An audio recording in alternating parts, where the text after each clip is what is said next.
তিয়াস খুব সাজিয়ে গুছিয়ে যায় উত্তরাকে বিয়ে করবে বলে। সে ভীষণ এক্সাইটেড ছিল।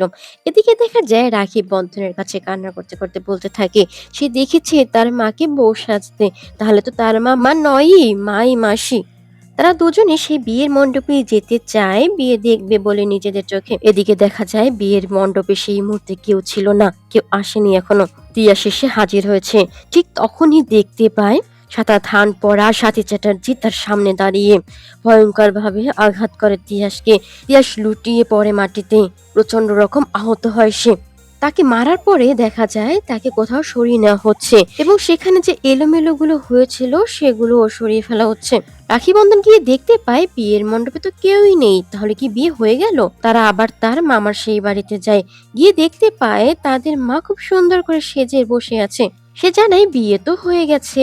আর তাদের মাসি তো তার শ্বশুর বাড়িতে চলে গেছে তার বরের সাথে।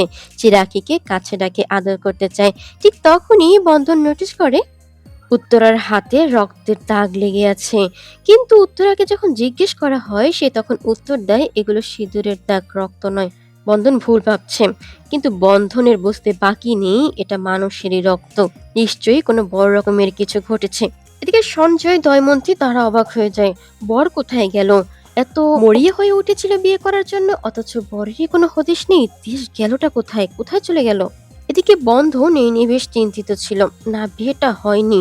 বিয়েটা হলে তারা বুঝতে পারতো উনি কি সত্যি মাসি নাকি মা। রাঙাদিদিকে জিজ্ঞেস করা হলে সেও যেন সবটা এড়িয়ে যাচ্ছিল।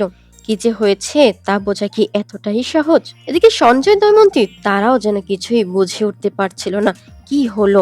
ঠিক সেই মুহূর্তেই দেখতে পায় উত্তরার স্কুলের সেই ক্যাশিয়ারকে। সে এখানে কি করছে? আসলেই বা কখন? তার এখানে আসার কথাই নয়, সে কি করে আসতে পারে? তাকে ডাকা হয় এবং পিছু নেওয়া হলে সে সেখান থেকে দৌড়ে সরে যায়। এরপরের সিনে দেখা যায় সেই ক্যাশিয়ার এই মুহূর্তে নারায়ণপুর রয়েছে। সেখানে ইতিহাস রয়েছে বাধা অবস্থায়। তাকে আহত করা হয়েছে। সে বারবার তাকে ছেড়ে দিতে বলছিল, কিন্তু ক্যাশিয়ার তখন তাকে বলে ছেড়ে দিবে তো অবশ্যই দিবে, কিন্তু এইসব বিয়ে টিয়ের কথা ভুলে গিয়ে অনেক দূরে চলে যেতে হবে।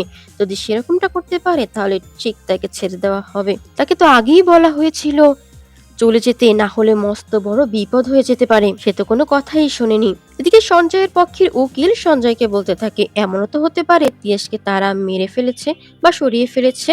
সঞ্জয় তখন রেগে যায় তার উপরে। সে কখনোই খুনি নয়, সে ভদ্রলোকের ছেলে, ভদ্র পরিবারের সন্তান সে। এই কথা শুনে উকিল বাবু বেশ হাসতে থাকে। এর পরের সিনে দেখা যায় রাখি বন্ধন সেখানে আসে।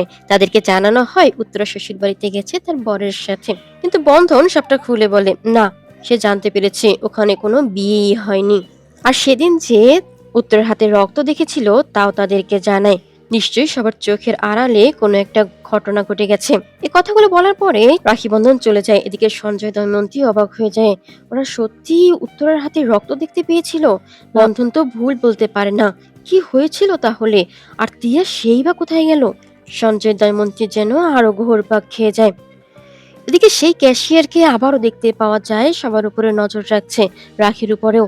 সঞ্জয় দময়ন্তী ডিসিশন নেয় তারা একবার নারায়ণপুর যাবে, সেখানে গিয়ে বুঝতে হবে সবটা। সেখানে পৌঁছায় পরিবেশটা কেমন থমথমে ছিল। তারা হাঁটছিল অন্ধকারে। হঠাৎই তাদের সামনে একটি কাপড় এসে পড়ে। দময়ন্তী বেশ ভয় পেয়ে যায়। একটু এগোতেই তারা দেখতে পায় তিয়াস সেখানে পড়ে আছে সেন্সলেস অবস্থায়। দেখেই বোঝা যাচ্ছে তাকে আহত করে এখানে আনা হয়েছে এবং এভাবে বাধা অবস্থায় রয়েছে। সঞ্জয় সেই মুহূর্তে তিয়াসকে একেবারেই মেরে ফেলার সিদ্ধান্ত নেয়, কিন্তু দয়মন্ত্রী তাকে আটকায়। এরপর দুজনে মিলে হসপিটালে এডমিট করায়। এদিকে রাখি তার স্কুলে পৌঁছায়। বন্ধন তাদের কথা জানায় সে যে তার মাসিকে দেখেছে, কিন্তু কোনটা সত্যি কোনটা মিথ্যে কিছুই বুঝতে পারছে না। এদিকে এত কিছুর মধ্যে রাখি যেন আর ভাবতেই পারছে না সত্যি কি তার মা নাকি মাসি। রাখি ভীষণ কান্না করতে থাকে। রাখিকে রিখিয়া তার সাথে নিয়ে যায়, রাখিকে আনন্দ দেওয়ার চেষ্টা করে।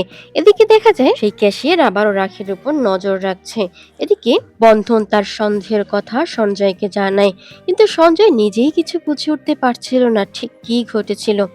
তারা যখন শুনতে পায় তিয়াসকে কেউ আহত করেছে এবং উত্তরার হাতে রক্ত দেখেছে বন্ধন, তাহলে কি উত্তরাই তাদের সবার চোখে ধুলো দিয়ে এই কাজ করেছে? নাকি অন্য কেউ এসেছিল বিয়ের মণ্ডপে। আর বিয়ে হয়তোবা হয়নি। বন্ধন যেটুকু জানতে পেরেছে সেখানে কোনো বিয়ে হয়নি। বিয়ের মণ্ডপে সেই মুহূর্তে কোনো বিয়ে হলে বন্ধন ঠিক জানতে পারত। এরই মধ্যে দেখা যায় পুলিশ অফিসার তিয়াসকে গিয়ে জিজ্ঞেস করে ঠিক কি ঘটেছিল। তিয়াস তখন বলতে থাকে সে সাথীদিকে দেখেছিল সাদা থান পরা অবস্থায় সাথীদি এসেছিল তার সামনে এবং তাকে এভাবে আঘাত করেছে।